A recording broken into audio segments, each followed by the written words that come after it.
ភ្នំស្រមោលនៃព្រះរាជាណាចក្រ Cherian គាត់បានប្រាប់គាត់ថាគាត់នឹងជាអ្នកទៅទីនោះក្មេងប្រុសរបស់យើងមិនបានរំពឹងថានឹងរឿងនេះព្រះរាជាណាចក្រ Cherian គឺប្រជាជាតិនៃផ្នែកស្វីជាប្រទេសមួយកន្លែងដែលសត្វចម្លែកហូរចេញដោយគ្មានទីបញ្ចប់ពីស្រមោលភ្នំដែលកាន់កាប់ភាគច្រើននៃទឹកដីរបស់ខ្លួនដោយសារតែបញ្ហានេះមនុស្សភាគច្រើននៅក្នុងព្រះរាជាណាចក្រមានភាពស្វិតស្វាញហើយពួកគេដាក់តម្លៃដ៏អស្ចារ្យលើសមត្ថភាពប្រយុទ្ធសូម្បីតែផ្នែកប្រយុទ្ធភាពខ្លាំងស្ថិតនៅក្នុងចំណោមកម្ពុជានៅក្នុងទ្វីប Gisland បានរំលឹកថាគាត់ពេលបរបាញ់នឹងហ្វឹកហាត់នៅកន្លែងនេះចាប់តាំងពីពួកគេរាជវាំងបានអនុញ្ញាតសូម្បីតែអ្នកខាងក្រៅដើម្បីបរបាញ់ដើម្បីដោះស្រាយជាមួយបញ្ហាវិសាចមានតែហេតុផលមួយសម្រាប់ពួកគេស្នើសុំជំនួយ Marquez បានប្រាប់ក្មេងប្រុសរបស់យើងថានៅទីនោះមានបញ្ហាក្នុងការរៀបចំសម្រាប់រឿងនេះរលកបិសាចប្រចាំឆ្នាំគាត់បានប្រាប់ Gisland ថានេះបញ្ហាមិនគួរជាបញ្ហាសម្រាប់នរណាម្នាក់ដូចគាត់អ្នកណាអាចជ្រៀតចូលបន្ទីដោយហោះហើរឆ្លងកាត់មេឃនឹងកាត់ចុះកញ្ច្រកទ្វារប្រាសាទជាមួយដាវអរ៉ា Gisland បានប្រាប់គាត់ថាគាត់យល់គាត់បានអង្វរ Marquez ដាក់ពង្រីកងទ័ពរាជវង្សទឹកដី Fenros ខណៈពេលដែលគាត់នឹងជំនួយការជិតស្និទ្ធរបស់គាត់នៅឆ្ងាយពីប្រាសាទគាត់បានពន្យល់គាត់ថាគ្មានការប្រាប់ទេអ្វីដែលជាក្រុមយុគនឹងធ្វើបើទោះជាសន្ទុះរបស់ពួកគេត្រូវបានកាត់បន្ថយជាបណ្ដោះអាសន្នបន្ទាប់ពីកិច្ចប្រជុំបានបញ្ចប់ Gisland បានចាក់ចេញបន្ទប់ជាមួយ Belenden និង Payot នៅពេលដែលគាត់បានដើរចេញនៃវិមាន Gisland មើលជុំវិញដោយប្រុងប្រយ័ត្នគាត់ចងចាំពីរបៀបដែលអ្នកអង្គការ Delphine ឈ្នះមុនលើព្រះម្ចាស់ដែលបានកាន់តំណែងមេបញ្ជាការនៅក្នុងជីវិតអតីតកាលរបស់គាត់នេះអ្នកអង្គការអាចញុះញង់សង្គ្រាមស៊ីវិលនឹងចុងក្រោយដណ្ដើមរាជអេបឡង់នៅពេលនោះសមេបញ្ជាការភាគខាងជើងកងកម្លាំងគឺ Harold Desmond Gisland បានសម្រេចចិត្តដើម្បីធ្វើចលនាដំបូងក្នុងជីវិតនេះគាត់បានសន្យាថានឹងយកភាគខាងជើងខ្លួនគាត់ដូចអ្នកអង្គការបានធ្វើកន្លែងកើតហេតុផ្លាស់ប្ដូរនឹងយើងត្រូវបានគេនាំទៅវាលមួយយើងឃើញការខូចខាតរបស់ Victor មួកសុវត្ថិភាពដាក់លើដាវរបស់គាត់ដាវគឺរុញចូលទៅក្នុងដីបុរសម្នាក់ប៉ះថ្នមមួកសុវត្ថិភាពវាហាក់ដូចជាគាត់បានស្គាល់ Victor នៅពេលគាត់កំពុងមើលមួកសុវត្ថិភាពមាននរណាម្នាក់បានហៅគាត់បុរសនោះឈ្មោះ Houghton អ្នកដែលហៅចេញទៅគាត់ប្រែចេញខ្លាចជា Count Desmond នេះរាប់បានពាក់អាវក្រោះរបស់គាត់បានសួរ Houghton អំពីរបៀបដែលគាត់កំពុងមានអារម្មណ៍ Houghton ងាកមកដើម្បីមើលចំនួនគាត់បានងាកទៅរកមួកសុវត្ថិភាពហើយបាននិយាយថាគាត់មានដ៏អស្ចារ្យការរំពឹងទុកសម្រាប់ Victor គាត់បានប្រាប់ Harold នោះពិភពលោកគឺខូខើកន្លែងគាត់បានសួរគាត់ថាតើមនុស្សដែលសម្លាប់ Victor គឺ Gisland Pertium Harold បានកែតម្រូវគាត់ដោយនិយាយថាឈ្មោះក្មេងប្រុសរបស់យើងឥឡូវនេះគឺ Gisland Fenris គាត់បានប្រាប់គាត់ថា Gisland ឥឡូវនេះជា Baron អ្នកដាវមិនបាននិយាយអ្វីទេគាត់បានដើរកាត់រាប់ហើយនិយាយថាមានគ្មានន័យក្នុងការសោកសៅគាត់បានប្រាប់ Harold ថាការគ្រប់គ្រងពិភពលោកគឺអញ្ចឹងតែងតែមាននរណាម្នាក់ប្រសើរជាងអ្នកគាត់អរគុណគាត់ចំពោះកង្វល់របស់គាត់មុនពេល Houghton អាចធ្វើបានចាក់ចេញ Harold បានប្រាប់គាត់នោះផ្ទះយឺកបានប៉ាន់ស្មានមិនដល់ Pertium និង Fenris ហើយពួកគេនៅតែជាអ្នកនោះដែលត្រូវបង់ថ្លៃការរាប់បាននិយាយថា Viscount Joseph គ្រាន់តែសួរពួកគេដើម្បីវិតម្លៃ Gisland ឡើងវិញជាដាវដ៏ល្អបំផុតនៅក្នុងខាងជើងបន្ទាប់ពីអ្វីទាំងអស់បានបញ្ចប់ហើយគាត់បានប្រាប់ Houghton ថា Gisland មានពួករាជានិយមនៅពីក្រោយគាត់ដោយសារតែនេះហើយទើបពួករាជានិយមមានចលនាតបស្ដេចចាំយាម Harold បានប្រាប់អ្នកកាន់ដាវថាជំហររបស់គាត់ជាអព្យាក្រឹត Noble ឥឡូវនេះគឺគ្មានអ្វីសោះប៉ុន្តែសម្បកទេ Houghton បានសួរ Count Desmond ប្រសិនបើគាត់កំពុងសួរសិទ្ធិអំណាចរបស់អង្គការនេះរាប់បានងាកទៅរកគាត់នឹងបាននិយាយថាគាត់នឹងមិនទៀតទេត្រូវបានបង្វែរតាមបញ្ជារបស់នរណាម្នាក់គាត់បានបង្ហាញឲ្យឃើញ Houghton ថាគាត់នឹងផ្ទាល់ចាប់ផ្ដើមសង្គ្រាមបំផ្លាញ Pertium និង Fenris នឹងដោះស្រាយបញ្ហាជាមួយបាក់ពួកយឺកលម្ដងនិងសម្រាប់ទាំងអស់គ្នា Houghton មិនបានរំពឹងថានឹងរឿងនេះគាត់បានជូនដំណឹងអំពីការរាប់ថាបាក់ពួករាជានិយមនឹងមិនអង្គុយដោយស្ងៀមស្ងាត់ហើយអនុញ្ញាតឲ្យគាត់ធ្វើដូចដែលគាត់ចង់បានព្រោះគាត់នឹងបង្កសង្គ្រាមស៊ីវិលគាត់បានប្រាប់ Harold ថាវាគឺច្រើនពេកសម្រាប់គាត់ប្រឆាំងពួករាជានិយមដោយគ្មានជំនួយពីអ្នកអង្គការ Rob Desmond ហៅចេញទៅ Houghton ហើយប្រាប់គាត់ថាមិនមានទេហេតុផលសម្រាប់គាត់ដើម្បីលាក់របស់គាត់អារម្មណ៍ពិតនៅចំពោះមុខពីគាត់បានសួរគាត់ថាតើស្ថានភាពនេះគឺពិតជាគ្រប់គ្រាន់សម្រាប់គាត់ Houghton បានសួរការរាប់អំពីហេតុអ្វីបានជាគាត់និយាយអ្វីដែលសាហាវម្លេះគាត់បាននិយាយថាគាត់មិនអាចទេគ្រាន់តែភ្លេចអំពីយប់នោះយប់ដែល Victor ដែលមិនធ្លាប់ស្គាល់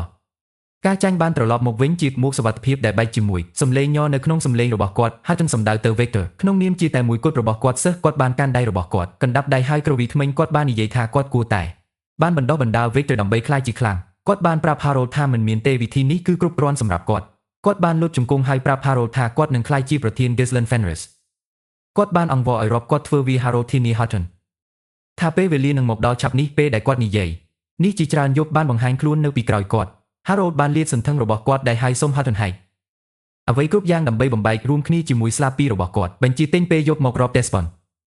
ប្រាប់ខ្លួនឯងថា Gisland នឹងស្លាប់នៅថ្ងៃនោះមុនពេល Gisland ចាក់ចេញពីរដ្ឋធានី Voslin បានទៅជួបគាត់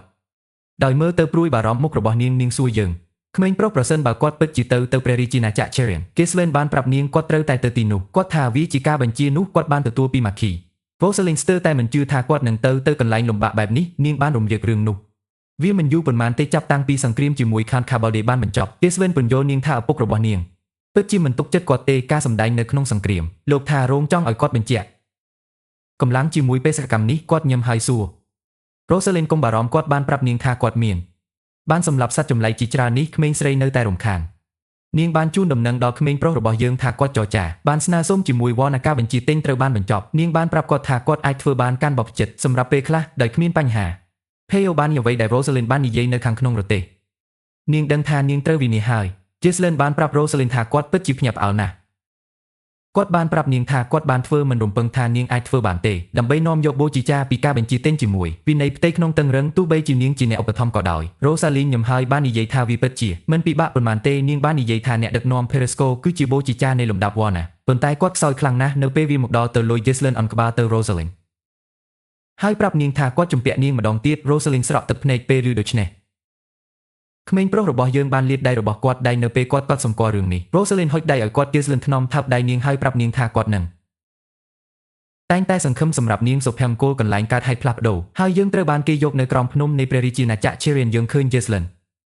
Keir Belinda និង Lucas ជីនៅកន្លែងណាមួយពួកគេពាក់ទាំងអស់ពីដែកនិងអាវធំរបស់ពួកគេនៅពេលពួកគេជិះសេះឆ្ពោះទៅមុខ Belinda បានហៅចេញទៅម្ចាស់របស់នាង Jesslyn ដាក់គាត់យ៉ាងលឿនដៃលើដៅរបស់គាត់ហើយក្រុមបានឃើញខ្លះសត្វចម្លែករត់ទៅរកពួកគេសត្វចម្លែកបានចាប់ប្រកាន់ពួកគេ Jesslyn និងអ្នកក្រោមបង្គាប់របស់គាត់បានចាប់ផ្ដើមបំបីពួកគេវាមិនមែនជាសំបីតែមួយការប្រកួតប្រជែងសម្រាប់ក្មេងប្រុសរបស់យើង Lucas ក៏បានដោះស្រាយផងដែរសត្វចម្លែកនៅជុំវិញគាត់យ៉ាងងាយស្រួល Keir បានលោតចុះសេះរបស់គាត់ហើយហែកវាសត្វចម្លែកនៅជុំវិញគាត់ដាច់ពីគ្នាដោយចលនាតែមួយគាត់សើចហើយហៅសត្វចម្លែក Vermin គាត់បានសុំឲ្យពួកគេមកគាត់ភ្លាមនោះគាត់បានធ្វើរឿងនេះ Belinda បានចាប់ដៃរបស់គាត់មកជាមួយនឹងខ្សែរបស់នាងបានអូសគាត់ទៅសេះរបស់គាត់ Keir ខឹងនឹងរឿងនេះគាត់បានសួរនាងអំពីមូលហេតុនាងត្រូវបិទមាត់Belinda បោះចោលនាងខ្សែពូហើយសួរគាត់ប្រសិនបើគាត់ចង់ឲ្យនាងចាប់វាកន្លែងផ្សេងទៀតនៅពេលក្រោយ Keir បានប្រាប់គាត់មេដែលពួកគេធ្លាប់មានរត់ចូលទៅក្នុងសត្វចម្លែកផ្លូវទាំងមូលនៅទីនោះគាត់បានសួរគាត់ថាតើកន្លែងនេះគ្មានច្បាប់ឬអត់វារហោស្ថានដែលវាជាមួយសត្វដ៏រឹងមាំ Lucas មិនអាចជឿបានដែល Keir ដើរតាមពួកគេទោះបីជាគាត់បានដឹងនៃប្រភេទនៃកន្លែងដែលវាគឺជាគាត់បានប្រាប់ Keir ថាគាត់មិនដឹងថាគាត់ជារអត់ក្លាហានឬល្ងង Keir បានសម្រេចចិត្តមិនអើពើនឹងគាត់Jesslyn ងាកទៅរកបរិសហើយបានសុំឲ្យពួកគេត្រៀមខ្លួនគាត់បានប្រាប់ពួកគេថាពួកគេនឹងទៅដល់ឆាប់នេះគោលដៅរបស់ពួកគេពី3ប៉ុន្មានថ្ងៃមុននៅ Fenris ទឹកដី Jesslyn បានប្រមូលអ្នកក្រោមបង្គាប់របស់គាត់ហើយបានប្រាប់ពួកគេថាគាត់នឹងទៅព្រះរាជាណាចក្រ Cherian គាត់បានប្រាប់ពួកគេថាគាត់នឹងមិននៅទីនោះយូរទេ Cloud និង Orpheus គឺរីករាយណាស់ដែលបានឮរឿងនេះពួកគេធ្វើដូចជាការទុក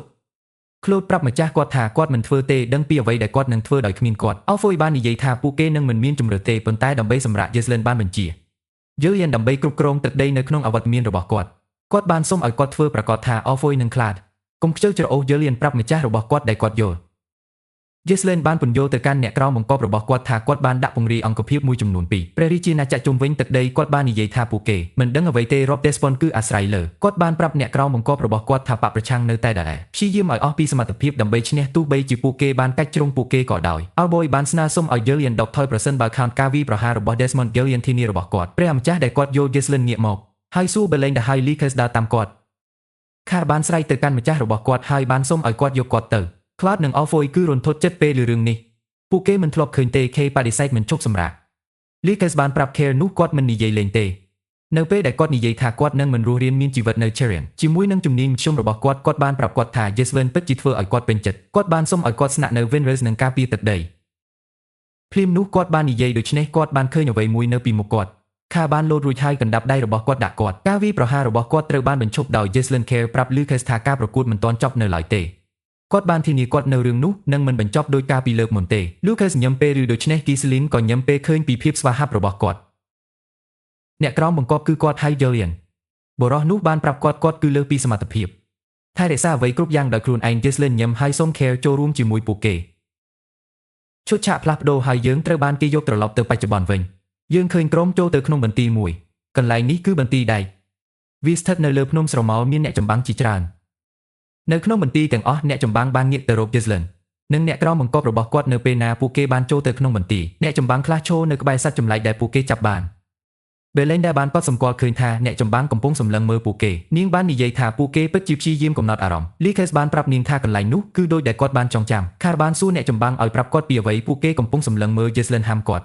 ដើម្បីជ្រើសរើសការប្រយុទ្ធជាមួយពួកគេ Care បានសួរគាត់ថាតើពួកគេនឹងទៅបរបាញ់ដោយផ្ទាល់សត្វចម្លែកបន្ទាប់ពីការវេចខ្ចប់ក្មេងប្រុសរបស់យើងបានប្រាប់គាត់ថាពួកគេមិនអាចគាត់បានពន្យល់ប្រាប់ Care ដែលពួកគេត្រូវចុះឈ្មោះខ្លួនពួកគេជាអ្នកប្រមាញ់នៅក្នុងអគារ Gale ដើម្បីអាចបរបាញ់ Belinda បានរកឃើញចម្លែកនេះនាងបានរំលឹកនាងចៅហ្វាយដែលគាត់បានមកទីនោះដោយសារតែអង្គការអង្វររបស់គ្រួសាររាជវង្សសម្រាប់ជំនួយនាងបានប្រាប់គាត់ថាគួរតែមានខ្លះប្រភេទនៃការព្យាបាលពិសេសដែលមានសម្រាប់គាត់នាងបានសួរគាត់អំពីមូលហេតុគាត់ត្រូវតែឆ្លងកាត់បញ្ហាបែបនេះដំណើរការ Ghislaine ញឹមហើយប្រាប់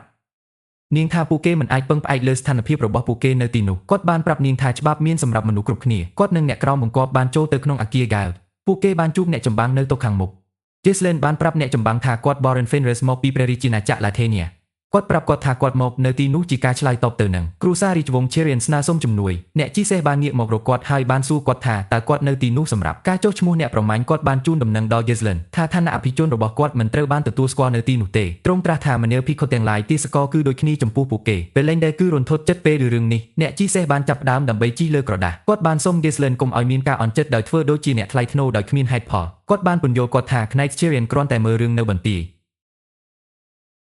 ដើម្បីឲ្យវាអាចរក្សាបានមុខងារអបបរមារបស់វាបញ្ហាណាមួយដែលកើតឡើងក្នុងចំណោមអ្នកប្រមាញ់ត្រូវបានរំពឹងទុកដែលត្រូវដោះស្រាយលើវាផ្ទាល់ខ្លួនគាត់បានសួរក្មេងប្រុសរបស់យើងព្យាយាមមិនសម្លាប់នរណាម្នាក់គាត់ថាគេមកទាំងអស់នៅទីនោះដើម្បីបរបាញ់សត្វចម្លែកមួយចំនួន Charles ញឹមហើយប្រាប់បរោះដែលជាទាហានគ្រាន់តែជាមនុស្សខ្ជិលច្រអូសអ្នកជីសេះបានសួរ Ghislaine ប្រសិនបើគាត់យល់ព្រមតាមលក្ខខណ្ឌរបស់ពួកគេកូនប្រុសរបស់យើងប្រាប់គាត់ថាគាត់ធ្វើខណៈពេលដែលគាត់បានឮដូច្នេះបរិសុទ្ធម្នាក់បោះនិមិត្តសញ្ញាចំនួន4នៅលើតុគាត់បានពន្យល់ដល់ក្រុមថាពួកគេនឹងជាត្រូវបានអនុញ្ញាតឲ្យបរបាញ់គ្រប់ទីកន្លែងនៅក្នុងស្រមោលតំបន់ភ្នំប្រសិនបើពួកគេសង្កត់លើសញ្ញាសម្ងាត់គាត់បានសួរពួកគេឲ្យប្រកាសពួកគេមានវានៅលើពួកគេគ្រប់ពេលវេលា Ghislaine និងអ្នកក្រោមបង្គាប់របស់គាត់បានជ្រើសរើសឡើងសញ្ញាសម្គាល់ពេលគេយីដូច្នេះអ្នកជីសេះបានសួរពួកគេមានពេលវេលាដ៏អស្ចារ្យ Belinda មិនបានដូចជាអាកប្បកិរិយារបស់ប្រជាជននៅទីនោះទាំងអស់នាងមិនចូលចិត្តរបៀបដែលពួកគេបានសម្ដែងទោះបីជាពួកគេបានមកជួយពួកគេខណៈពេលដែលនាងកំពុងត្អូញត្អែរនរណាម្នាក់បានស្វាគមន៍ពួកគេទៅ Eroncliffe គាត់បានសួរ Ghislaine ថាតើគាត់គ្រាន់តែបានបញ្ចប់ការចុះឈ្មោះអ្នកប្រមាញ់របស់គាត់ក្មេងប្រុសរបស់យើងបានងាកទៅរកនៅពេលគាត់បានឮរឿងនេះគាត់ឃើញបរិសុទ្ធនោះមាន2អ្នកបរិសុទ្ធផ្សេងទៀត Care បានសួរបរិសុទ្ធដើម្បីវង្វេងគាត់បានប្រាប់គាត់ថាពួកគេរវល់បរិសុទ្ធនោះញឹមហើយនិយាយថាគាត់ធ្វើការឲ្យដងខេតស្ដេច Eroncliffe គាត់បានដោះមុខរបស់គាត់ហើយបង្ហាញស្នាមរបួសរបស់គាត់មុខគាត់បាននិយាយថាគាត់ជាកម្មសិទ្ធិរបស់សមាគមដែលត្រូវបានបង្កើតឡើងក្រោមការការពាររបស់ដងខេតដើម្បីការពារសិទ្ធិនិងចំណាប់អារម្មណ៍របស់អ្នកប្រមាញ់ Care Site នៅពេលនោះគាត់បានឮឈ្មោះរបស់ស្ដេចលោកថាមានជានិច្ចមនុស្សល្ងងម្នាក់ដែលចង់លេង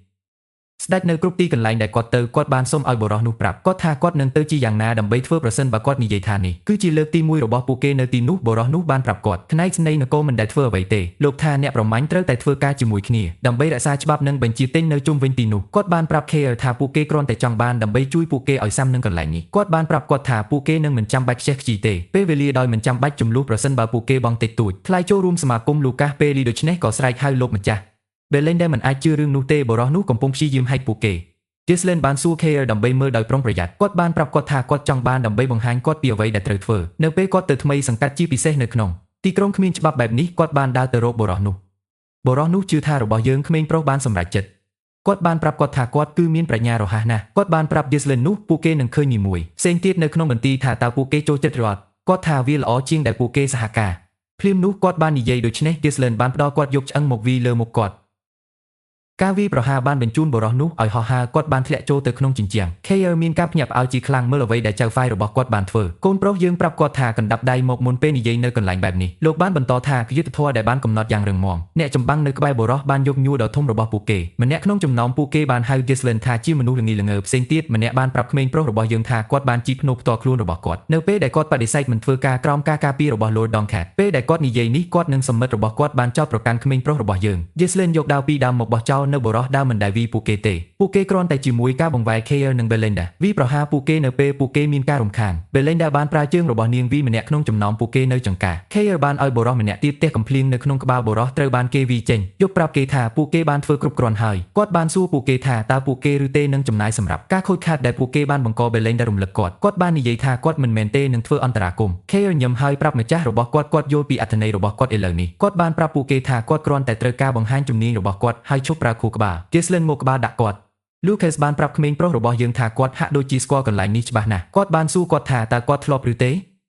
នៅទីនោះពីមុនគេស្លេនបានប្រាប់គាត់ថាគាត់មានពេលលេងដែលភ្ញាក់ផ្អើលពេលរឿងនេះនាងមិនដឹងថាតើនេះអាចទៅរួចនោះទេកូនប្រុសរបស់យើងនឹកឃើញថាពិសេសមួយក្នុងចំណោមទ្វីបទាំង7ដែលខ្លាំងបំផុតធ្លាប់មាននៅក្នុងព្រះរាជាណាចក្រ Cherian បុរសទី1ដែលជារបស់យើងក្មេងប្រុសវាយក្រោកឈរឡើងបានហៅពួកគេថាជាមនុស្សឆ្កួតជាមួយនឹងទឹកមុខរញ៉េញ៉ៃរបស់គាត់បានប្រាប់ក្រុមនោះពួកគេមិនមានគំនិតអំពីអ្វីដែលពួកគេទើបតែបានធ្វើមុនពេលគាត់អាចនិយាយអ្វីផ្សេងទៀត Keir បានឲ្យគាត់កណ្ដាប់ដៃដើម្បីផ្ដួលគាត់ចេញគាត់បានសួរម្ចាស់របស់គាត់អំពីអ្វីដែលពួកគេនឹងធ្វើឥឡូវនេះ Jeslen បានប្រាប់គាត់ថាពួកគេមិនអាចទេខ្ជះខ្ជាយពេលវេលារបស់ពួកគេដើម្បីដោះស្រាយជាមួយ Rex របស់គាត់ថានឹងសម្រុកទៅខាងគេដោយខ្លួនឯងពេលគេដឹងថានរណានៅលើគេគាត់បានសួរបរិះនៅលើដីផ្ញើសារទៅស្ដេចរបស់គេគាត់បានសុំឲ្យពួកគេប្រាប់ដងខេតមករកគាត់ដោយខ្លួនឯងប្រសិនបើគាត់មានបញ្ហាជាមួយគាត់ឈុតឆាកផ្លាស់ប្ដូរហើយយើងឃើញបរិះម្នាក់ស្រែកចេញមកជឿចាប់នៅពេលគាត់ត្រូវបានគេចាក់នៅក្នុងទ្រូងដោយពូថៅបរិះនោះស្រែកមនុស្សព្រៃផ្សៃនៅទីនោះម្ដងទៀតសត្វព្រៃដ៏ធំនិងសាច់ដុំរហែកបរិះនៅទីនោះដាច់ដោយអាវុធមេដឹកនាំដ៏ធំរបស់ពួកគេពាក់រោមសត្វបិសាចដ៏ធំមួយគាត់បានលើកពូថៅរបស់គាត់ឲ្យបញ្ជាអ្នកចម្បាំងរបស់គាត់ចាប់ផ្ដើមប្រមូលផលគាត់បានសុំឲ្យពួកគេបណ្ដោយខ្លួនក្នុងពេលនេះមនុស្សព្រៃផ្សៃបំផ្លាញអ្វីនៅទីនោះឈុតឆាកផ្លាស់ប្ដូរហើយយើងត្រូវបាននាំយកទៅសម្លេងនៅពេលដែលកុលសម្ព័ន្ធបោះជំរំនៅគែមខាងជើងនៃប្រទេសលីទុយអានីមនុស្សព្រៃផ្សៃអង្គុយជុំវិញភ្លើងបានពិភាក្សាពីរបៀបដែលពួកគេបំបែកស្រូវម្នាក់ក្នុងចំណោមពួកគេបាននិយាយថាបរិះម្នាក់បានសូមជីវិតរបស់គាត់សមិទ្ធរបស់គាត់បានប្រាប់គាត់មិនមានជំនាញគ្រប់គ្រាន់ទេគាត់បានពន្យល់គាត់ថាគាត់នឹងមិនចាំបាច់មើលទេអ្វីមួយដូចនោះប្រសិនបើគាត់សម្លាប់សត្វព្រៃរបស់គាត់យ៉ាងស្អាតខណៈពេលដែលពួកគេកំពុងនិយាយនរណាម្នាក់បានហៅទៅនាយកហើយសួរគាត់ដើម្បីមើលសម្បត្តិមួយប្រធានសម្លេងនៅពេលដែលកុលសម្ព័ន្ធដែលមានឈ្មោះ Cass ដើម្បីងាកទៅរកបរិះពេលគាត់បានឮដូច្នេះគាត់ចាប់យកសម្បត្តិនោះហើយបើកវាគាត់តក់ស្លុតពេលឃើញអ្វីនៅខាងក្នុងគាត់បានងាកទៅរកអ្នកក្រោមបង្គាប់របស់គាត់ហើយបានបោះស្រាទៅគាត់បានប្រាប់គាត់ថាគាត់គួរតែនាំយកមកមេភូមិជាមួយគាត់ទទួលបានក្រដាសមួយសន្លឹកគាត់បានសួរគាត់ថាតើគាត់កំពុងធ្វើសាច់ចំអកគាត់ដែលមិនចេះអក្សរបរិះនោះបានសុំទោសគាត់ហើយប្រាប់គាត់ថាគាត់នឹងទៅទទួលមេភូមិនាយកបានបើកសម្បត្តិហើយនិយាយថាខាងជើងគឺទេគាត់ថាអ្នកនិពន្ធមានបានអនុញ្ញាតឲ្យពួកគេទាមទារភើđiểmបរិះទំពេកម្នាក់បាននិយាយថាពួកគេទីបំផុតទទួលបានឱកាសប្លន់ដីដ៏សម្បូរបែបចុះខាងជើងស្រឡាញ់យ៉ាងជ្រាលជ្រៅអ្នកចម្បាំងម្នាក់ទៀតអង្គុយក្បែរនោះនាយញឹមហើយនិយាយថាដល់ពេលហើយទីបំផុតបានមកសម្រាប់អ្នកចម្បាំងទាមទាររដីដែលពួកគេចង់បានជាយូរមកហើយពេលដែលគាត់និយាយបែបនេះបរិះបានសម្គាល់ឃើញថាប្រធានរបស់គាត់នៅស្ងៀម Cass បានរកឃើញថាវាចម្លែកដែលអ្នកនិពន្ធបានសុំឲ្យគាត់ទាមទារភើđiểmគាត់ចាប់ផ្ដើមសាច់គាត់ឆ្ងល់អំពីតើក្រុមការបែបណាមនុស្សល្ងីល្ងើនៅ Lothenia នគរកំពុងព្យាយាមទាញគាត់មិនជឿថាពួកគេទេបានផ្ញើសម្បត្តិផ្ទាល់ខ្លួនទៅគាត់ពិតជាមិនខ្វល់ពីរឿងនោះទេក្រុមការដរាបណាគាត់ត្រូវប្រយុទ្ធ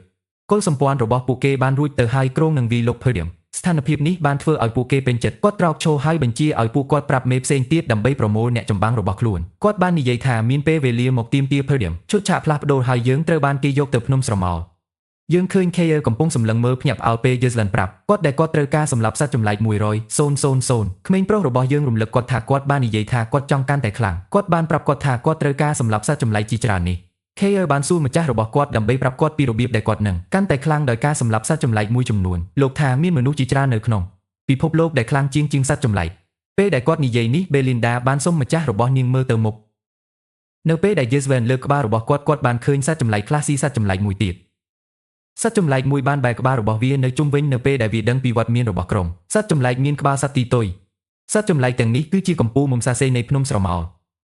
ពួកគេត្រូវបានគេស្គាល់ថាជា Albiers សត្វចម្លែកគឺជាសត្វទីតុយដ៏ធំពួកគេបានងាកទៅរកក្រុមនិងបានបង្ហាញក្រញាំរបស់ពួកគេដូចជាដៃ Keir ចាប់ដាវរបស់គាត់ហើយសួរម្ចាស់របស់គាត់រងចាំនៅទីនោះខណៈពេលដែលគាត់មើលថែពួកគេគាត់បាននិយាយថាគាត់អាចធ្វើបានប្រយុទ្ធជាមួយសត្វខ្លារាប់ពាន់ក្បាលភ្លាមនោះគាត់បាននិយាយនេះ Jeslen បានឲ្យកណ្ដាប់ដៃដែលរុញគាត់ចេញពីសេះរបស់គាត់ខ្លាឃ្មុំទីតុយបានលេចចេញពីកន្លែងណាហើយបានប្រើជើងដ៏ធំរបស់វាដើម្បីចាប់សេះរបស់ Keirក្មេងប្រុសរបស់យើងបានណែនាំ Keir មិនឲ្យធ្វើយកភ្នែករបស់គាត់ចេញពីសត្វចម្លែកគាត់បាននិយាយថាខ្លាឃ្មុំទីតុយមិនធ្វើទេបញ្ចេញសម្លេងនៅពេលពួកគេផ្លាស់ទី Keir ទាញដាវរបស់គាត់ហើយប្រាប់ម្ចាស់របស់គាត់ថាគាត់គួរតែនិយាយអំពីរឿងនេះមុនគាត់បានចោទប្រកាន់ខ្លាឃ្មុំទីតុយហើយយកដាវទៅកាន់វាសត្វចម្លែកបានលោតគេចពីការវាយប្រហារវាលែងសេះរបស់ Keir បរិះត្រូវផ្លាស់ទីត្រឡប់ទៅគេចពីសេះវិញពេលដែលគាត់ធ្វើបែបនេះសត្វទីតុយមួយទៀតនៅជាមួយភ្នែកដែលរងរបួសត្រូវបានចាប់ដៃរបស់គាត់ជាមួយនឹងចម្ពោះរបស់វាបានប្រែក្លាយ Keir ជុំវិញវាក្បាលហើយបោះគាត់ទៅដីសត្វទីតុយទី1ត្រូវបានចោទប្រកាន់ភ្លាមនៅ Keir ហើយព្យាយាមវាយគាត់ដោយជើងដ៏ធំរបស់វា Keir អាចរារាំងការវាយប្រហារប៉ុន្តែខ្លាឃ្មុំអូនៅតែព្យាយាមវាយគាត់បានងាកទៅរកម្ចាស់របស់គាត់ហើយសួរគាត់ប្រសិនបើគាត់គ្រាន់តែឈរនៅទីនោះហើយមើល Jeslen បានរំលឹកគាត់ថាគាត់និយាយថាគាត់អាចយកពួកគេដោយខ្លួនឯងបាន Cass បានរំលឹក Keir ថាគាត់បានប្រាប់គាត់ថាគាត់មិនអាចរស់នៅទីនោះបានទេជាមួយនឹងជំនាញពាក់កណ្ដាលលារបស់គាត់ Keir ខឹងពេលឮរឿងនេះ Cass ញញឹមហើយប្រាប់គាត់ថាគាត់មិនដឹងថាគាត់នឹងរីកចម្រើនយ៉ាងណានោះទេប្រសិនបើគាត់មានការលំបាកប្រឆាំងនឹងក្បាលបក្សីមួយចំនួន Keir ក្រវីក្មេងខឹងពេលឮដូច្នេះ សត្វទីទុយទាំងពីរបានចាប់ផ្ដើមដើម្បីវាយប្រហារគាត់ដោយជើងរបស់ពួកគេពេលលេងដែលសួរនាងដោយភ័យចៅហ្វាយបើគាត់មិនស្លាប់ដោយសាររឿងនេះយឺសឡែនបានប្រាប់នាងថា Kayer មិនមែនជានរណាម្នាក់ទេតែអ្នកណានឹងស្លាប់ដោយសាររឿងបែបនេះគាត់បានពន្យល់នាងថាសត្វខ្លាឃ្មុំអូឆ្លាតណាស់ប្រសិនបើមនុស្សម្នាក់គិតថ្លៃនៅពួកគេដោយគ្មានច្រើនគិតថាពួកគេនឹងធ្លាក់ចុះចូលទៅក្នុងអន្ទាក់របស់ពួកគេពួកវាមិនមែនជាសត្វមានកម្ពូលទេភ្នំស្រមោលដោយគ្មានហេតុផលនេះជាមូលហេតុដែលគេមិនដែលនឹកស្មានដល់ថាពួកគេនឹងក្លាយជាអ្នកដែលត្រូវបានគេបរបាញ់វាដូចជាពេលដែល Kayer បានគ្រប់គ្រងការកាប់លើអ្នកឈ្នះយឺសឡែនដឹងថាគាត់បង្រៀន Kayer រួចហើយកាន់តែខ្លាំងហើយគាត់ធ្លាប់ឃើញគាត់ធ្វើវាពីមុនមកបញ្ហាគឺថា Kayer មិនប្រើរបស់គាត់ទេកម្លាំងបានល្អលុះត្រាតែជីវិតរបស់គាត់ពឹងផ្អែកលើវា Gislen ជឿថា Kayer ត្រូវតែគិតជាមួយនឹងផ្នត់គំនិតរបស់អ្នកប្រមាញ់មិនមែនជាសត្វព្រៃ Kayer ត្រូវការដើម្បីជៀសវាងការសាកធ្មង់នឹងងឹតភ្នែកគាត់ត្រូវការរងចាំរហូតដល់ពេលនេះមកដល់នៅពេលដែលគាត់ប្រកាសថាគាត់អាចសម្លាប់បាន Kayer ត្រូវការបង្កើតសភាពគិតរបស់គាត់ដោយខ្លួនឯងបរិះនោះគ្រវីថ្មិញគាត់បានរំកិលដាវរបស់គាត់ចូលរវាងម្រាមជើងរបស់ខ្លាឃ្មុំទីទុយគាត់បានចាប់ម្រាមជើងមួយរបស់វាជើងរបស់សត្វចម្លែករអិលនៅពេលរឿងនេះកើតឡើង Kayer ក្រោកឡើងហើយចុះចតកាត់យ៉ាងរហ័សនៅលើកញ្ចឹងរបស់បិសាចពេលលេងដែរនឹង Lucas គឺភ្ញាក់ផ្អើលពេលឃើញរឿងនេះខ្លាឃ្មុំទីទុយមួយក្បាលទៀតវាយ៉ាងរហ័សប្រគល់ដៃទៅ Kayer នៅពេលវាឃើញអ្វីដែលគាត់បានធ្វើ Kayer បានគេចពីការវាយប្រហារដោយលោតខណៈពេលដែលគាត់នៅលើអាកាសគាត់បានចុះចតការកាត់ស្អាតនៅលើរាងកាយរបស់បិសាចគាត់ញឹមហើយសួរបិសាចគុំទៅញ៉ៃញ៉ៃជាមួយគាត់ Gislen សប្បាយចិត្តពេលឃើញរឿងនោះអ្នកក្រោមបង្គាប់របស់គាត់មានភាពប្រសើរឡើងត្រឡប់មកបន្ទីដាច់វិញមនុស្សនិយាយអំពី Gislen និងក្រុមរបស់គាត់ពួកគេបាននិយាយអំពីរបៀបក្រុមបាននឹងកំពុងទទួលយកចេញសត្វចម្លែកទៅកន្លែងដែលកន្លែងនេះគឺទេប្រជាជនមិនអាចទេជឿថាក្រុមនេះត្រូវបានគេបរបាញ់ដោយគ្មានជនរងគ្រោះម្នាក់ក្នុងចំណោមពួកគេបាននិយាយថាពួកគេនឹងឆាប់មិនមានវត្ថុចម្លែកនៅសល់សម្រាប់លូកអ្នកប្រយុទ្ធម្នាក់បាននិយាយថាសក្រុមរញ៉េញ៉ៃជាមួយអ្នកក្រោមបង្គាប់របស់ Doncat គាត់បាននិយាយថាវានឹងមិនមានទេយូរមុនពេលក្រុមនេះស្លាប់គាត់បាននិយាយថា Doncat នឹងឈានជើងចូលឆាប់នេះទិដ្ឋភាពផ្លាស់ប្ដូរហើយយើងឃើញដ៏ធំបរោះឈរនៅមុខសត្វចម្លែកមួយចំនួនបរោះដ៏ធំបាននិយាយថាគាត់នឹងអនុញ្ញាតឲ្យ Gislen គេចចេញដោយភាពរញ៉េញ៉ៃជាមួយអ្នកក្រោមបង្គាប់របស់គាត់ថាគាត់មិនអាចជឿបានថាក្មេងប្រុសរបស់យើងមានបំណងសម្រាប់ទោសរបស់គាត់បានលើកឡើងពីលក្ខណៈពិសេសរបស់គាត់អាវុធហើយដាក់វានៅលើខ្នងរបស់គាត់បានបញ្ជាឲ្យអ្នកប្រមាញ់របស់គាត់ត្រៀមខ្លួនគាត់បានប្រាប់ពួកគេថាវាដល់ពេលដែលត្រូវបរបាញ់កន្លែងកើតហេតុផ្លាស់ប្ដូរនឹងយើងឃើញ Gislen នឹងរបស់គាត់អ្នកក្រោមបង្គាប់ដាក់ឆ្ងាយអាវុធរបស់ពួកគេបន្ទាប់ពីថែរក្សាដ៏ធំមួយចំនួន Albiers Kayer បាននិយាយថាពួកគេបានសម្លាប់សត្វចម្លែកជាច្រើនគាត់បានងាកទៅរកបរោះខ្លះកំពុងទុកសត្វចម្លែកសាកសពហើយបានសុំឲ្យបញ្ចប់យ៉ាងឆាប់រហ័សមុនពេលមានសត្វចម្លែកមកដល់គាត់បានសួរពួកគេថាមិនបានដើម្បីយកសម្ភារៈណាមួយដោយសារតែគាត់នឹងទៅរាប់លេខនីមួយបរោះបានប្រាប់ដោយភ័យគាត់ថាពួកគេយល់ Lucas បានប្រាប់ Kayer នោះឆាប់នេះគាត់នឹងរកឃើញកាំបិតចេញពីក្នុងរបស់គាត់ប្រសិនបើគាត់បន្តដាក់សម្ពាធលើពួកគេ Kayer បានច្រានចោលដំបូន្មានរបស់គាត់ហើយប្រាប់គាត់ថាគាត់ចង់ឃើញបរោះសាក់លបងវាគាត់បានសួរគាត់ថាតើនៅទីនោះគឺជាហេតុផលដែលគាត់មានដើម្បីគោរពនរណាម្នាក់ដែល Beam Doncatគាត់ថាមិនបានរត់ទៅរកអ្នកណាទេដែលព្យាយាមញ៉ៃញ៉ៃជាមួយពួកគេជាច្រើនថ្ងៃគាត់បាននិយាយថា Doncat ត្រូវភ័យខ្លាចបរោះពីរអ្នកបានងាកនៅជុំវិញនឹងសម្លឹងមើល Kayer នៅពេលដែលពួកគេបាននៅរឿងនេះ Gislen បានកត់សម្គាល់រឿងនេះ Kayer បានក្រឡេកមើលសាកសពបិសាចហើយសួរគាត់ព្រះម្ចាស់អំពីអ្វីដែលពួកគេមាននឹងធ្វើជាមួយសាកសពគាត់បានរំលឹក Gislen ដែលពួកគេមានរួចហើយសម្ភារៈជាច្រើនដែលស្តុកទុកឡើងនៅក្នុងការផ្ទុករបស់ពួកគេ Gislen បានសុំឲ្យគាត់បញ្ជូនពួកគេទៅទឹកដីនិងទៅ Cordania លោកបានបន្តថាគុំមនុស្សទឿនឹងស្រឡាញ់សម្ភារៈទាំងនេះចាប់តាំងពីពួកគេគុំយកវានៅលីទុយអានីគាត់បានប្រាប់ Kayer ថាគាត់បានផ្ញើសម្បត្តិរួចហើយប្រាប់ក្រញាំដើម្បីបង្កើតអង្គភាពដឹកជញ្ជូនពេលដែលគាត់និយាយបែបនេះ Belinda ហៅទៅម្ចាស់របស់នាងបានប្រាប់គាត់នោះពួកគេមានបញ្ហានាងបានបង្ហាញគាត់ក៏សម្បត្តិហើយប្រាប់គាត់ថាវាទើបតែមកដល់ពីភើរៀមនាងបានប្រាប់គាត់ថាគាត់ត្រូវការអានវាគីស្លានបើកសម្បត្តិយ៉ាងលឿនគាត់មានការភ្ញាក់ផ្អើលចំពោះស្វែងយល់ថាភើរៀមកំពុងត្រូវបានវាប្រហារកន្លែងកើតហេតុការផ្លាស់ប្ដូរហើយយើងត្រូវបានគេនាំទៅភើរៀមយើងឃើញអ្នកបាញ់ធ្នូនៃទឹកដីបាញ់ព្រួញចំនួនដ៏គួរឲ្យអស់សំណើចនៅព្រៃផ្សៃខាងក្រោមនេះមនុស្សព្រៃផ្សៃបានលើកខែនៅពេលដែលពួកគេបានឃើញព្រួញមករកពួកគេSwalter បានបញ្ជាឲ្យអ្នកបាញ់ធ្នូរបស់គាត់ដើម្បីបាញ់រាល់មនុស្សព្រៃផ្សៃគាត់បានសុំពួកគេកុំឲ្យមានមនុស្សព្រៃផ្សៃបោះជើងក្នុងទឹកដីរបស់ពួកគេ Castillo បានបញ្ជារបស់គាត់អ្នកចម្បាំងដើម្បីឡើងជញ្ជាំងលោកថា Highland គឺនៅចំពោះមុខពួកគេគាត់បានសួរអ្នកដែលមានធម៌ពលអ្នកចម្បាំងដើម្បីទម្លាក់ចោលអ្នកចម្បាំងបានដាក់ជណ្ដាលរបស់ពួកគេនៅលើជញ្ជាំងហើយចាប់ផ្ដើមឡើងវាទាហានភើរៀមបានប្រើលំពេងដើម្បីវាយពួកគេហើយរុញពួកគេចុះ Randolph មានការភ្ញាក់ផ្អើលដើម្បីមើលឃើញថាមានដូច្នេះព្រៃផ្សៃជាច្រើនគាត់ឆ្ងល់ថាតើពួកគេធ្ងន់ធ្ងរឬអត់អំពីការកាន់កាប់ភើរៀម Scovin ក៏ភ្ញាក់ផ្អើលដែរពេលឃើញរឿងនេះទោះបីជាមនុស្សព្រៃផ្សៃបានវាយប្រហារពួកគេពីមុនវាមិនដែលទេអ្វីមួយនៅលើមាត្រដ្ឋាននេះ Randolph បានប្រែក្លាយរបស់គាត់ Walter ហើយប្រាប់គាត់មិនមានអ្វីទាំងអស់ធម្មតាអំពីការវាយប្រហារនេះលោកបានស្នើឲ្យពួកគេសុំជំនួយ Gislen គាត់បានប្រាប់គាត់ថាពួកគេត្រូវការផ្ញើលិខិតទៅក្មេងប្រុសរបស់យើងឥឡូវនេះរាប់សុំគាត់កុំគិតអីលោកថានេះជាបញ្ហាដែលព្រះម្ចាស់នៃភើរៀមត្រូវដោះស្រាយវាមិនមែនសម្រាប់ទេព្រះម្ចាស់នៃ Fenris Walter បាននិយាយថាពួកគេធ្វើមិនត្រូវការជំនួយទេនេះបើតាមលិខិត Gislen God 6នៃកុលសម្ព័ន្ធ Barbarian រួបរวมគ្នា វីប្រហារភើឌៀមបន្ទីខាងជើងយេសឡែនបានរកឃើញចម្លែកនេះមនុស្សប្រៃផ្សៃតែងតែវីប្រហារ